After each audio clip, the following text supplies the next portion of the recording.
5h30, Casablanca se réveille sans ses habituels bruits.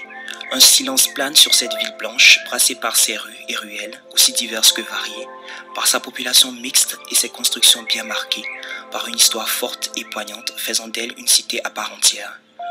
Je me réveille sur ce Casablanca à la douceur inégalée qui me parle de ses habitants et du fait que malgré leurs différences sociales, se réuniront sur la même rue au lever du jour, rigoleront, se disputeront, se mélangeront et fusionneront pour donner ce contrat social parfois incompréhensible.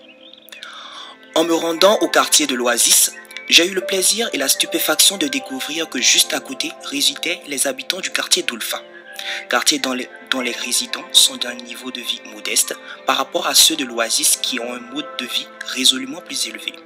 Ces deux groupes ont peut-être rien de commun, mais réussissent sans peine à s'interpénétrer, se mélanger, sans qu'aucun élément ne vienne les dissocier.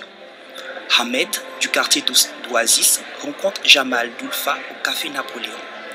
Eu égard leurs diverses provenances, communiquent sur tout et n'ont pas une vision précaire ou déstabilisante l'un envers l'autre. Et ce, malgré leur situation économique assez marquée. Je parlerai aussi de deux autres quartiers, Bourgogne et Cuba. Deux cités qui se côtoient, mais qui ont également cette disparité urbaine et sociale qui permet de les différencier.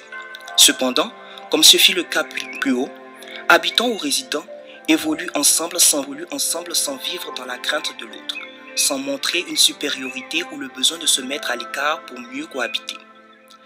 D'après l'enquête Mercer Human Resource Consulting 2007, Casablanca est arrivé à la 119e place dans le classement des villes du monde où il fait bon vivre, tous critères confondus. La métropole a reçu une note de 73,7 points contre 72,8 un an auparavant. Casablanca la Blanche ne connaît pas ce que d'autres villes dont j'éviterai de citer le nom ne vivraient. Prenons pour terminer la Médina et son mélange culturel. Tout y est, tout le monde y passe. Lieu où le mélange porte bien son nom. Riches, pauvres, désœuvrés, personnalités circulent sur la même rue, discutant parfois, évoluant ensemble, sans arrière-pensée, ni nécessité de fuir ce que l'un jugerait de moins commode pour l'autre. Bref, des exemples de quartiers, il y en a énormément dans cette ville blanche qui réussit à briser ce clivage urbain apparent.